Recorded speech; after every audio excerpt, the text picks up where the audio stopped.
Hello everyone. इस समय भोपाल में सीलिंग की कार्रवाई हो रही है और इसका जो बैकग्राउंड था वो ये था कि तमिलनाडु में कोई केस लगा था जिसमें ये बात निकल के आई थी कि रेसिडेंशियल जगहों पे कमर्शियल एक्टिविटीज़ हो रही है। जब ये बात सुप्रीम कोर्ट तक पहुंची तो सुप्रीम कोर्ट ने ये कहा कि भाई ये तो पूरे देश का मामला है और इसमें सबसे पहले कैपिटल सिटीज़ को टारगेट किया गया और नोटिस जारी करवाए सुप्रीम कोर्ट ने नगर निगम के द्वारा कि भाई आप ये एक्टिविटीज़ बंद करवाइए।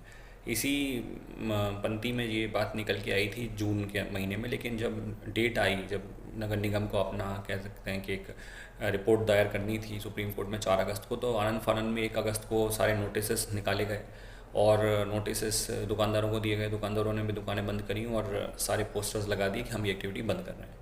लेकिन मीनवाइल 2-4 दिन दुकानें बंद रहीं और ये मामला सरकार तक पहुंचाया गया।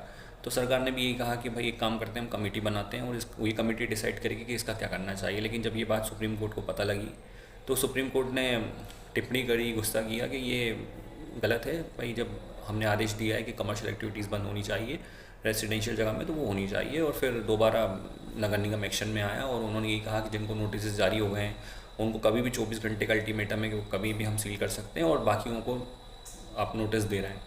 तो ये नोटिस की कार्रवाई शुरू हो गई। अब इसमें क्या 28 तक की डेट दी हुई है। नगर निगम ने ये कहा कि त्योहारी सीज़न है तो हम 28 तक की डेट दे रहे हैं आप लोगों को और आप अपना जो भी है वो बंद कर लीजिए कारोबार। अब समस्या ये है कि इस पूरे मामले में एक पक्ष ऐसा है जो विरोध कर रहा है नगर निगम का सुप्रीम कोर्ट की कार्रवाई का कि नहीं, सीलिंग नहीं होनी चाहिए, और एक पक्ष ऐसा है जो कह रहा है कि नहीं, सीलिंग होनी चाहिए, क्योंकि जो रेसिडेंशियल एरियाज़ हैं वहाँ पर ट्रैफिक लगता है, वहाँ परेशानियाँ होती हैं आम जन को जिन्होंने रेसिडेंशियल प्रॉपर्टी को ख़रीदा इसलिए था सुकून से रहने के लिए, वो परेशान है। तो दो कॉन्फ्लिक्ट हो रहे हैं।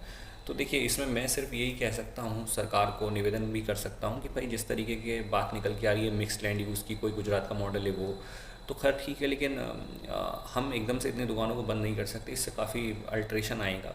तो जो एक बहुत सीधा सीधा रास्ता है जो हो सकता है वो ये है कि जो 60 फीट 40 फीट 80 फीट्स पे रोड्स पे जो घर होते हैं उनको कमर्शियल घोषित किया जाए, और उनकी भी ऐसा बात है कि ग्राउंड फ्लोर को आप कमर्शियल घोषित करते हैं तो उसको करा जाए, और बाकी जो उसके अंदर कॉलोनीज़ के अंदर कोई भी कमर्शियल एक्टिविटीज़ हो रही है तो उसे पूरी तरीके से बंद करवाया जाए। मतलब कॉलोनी में तो रेसिडेंशियल कॉलोनी में तो ये सब चीज़ें होनी नहीं चाहिए। तो एक थोड़ा सा बैलेंस आ सकता है इस पूरे मामले के अंदर। लेकिन सुप्रीम कोर्ट को भी मैं ये कहूँगा कि जिस तरीके से वो आदेश उन्होंने दिया है तो वो न्याय पूरी तरीके से हो। जैसा ट्रैफिक लगता है कमर्शियल स्पेस के कारण या इस तरीके से, तो वो रास्ते पे लगने वाले ठेले और लोगों के जो अतिक्रमण है बीच में जो लोग दुकानें बना लेते हैं, तो एक टैक्स पेयर की आप दुकान बंद करवा रहे हो, तो उससे बेटर ये है कि इनकी भी दुकानें आप बंद करवाएं जो ठेले टपरियाँ लगे रहते हैं।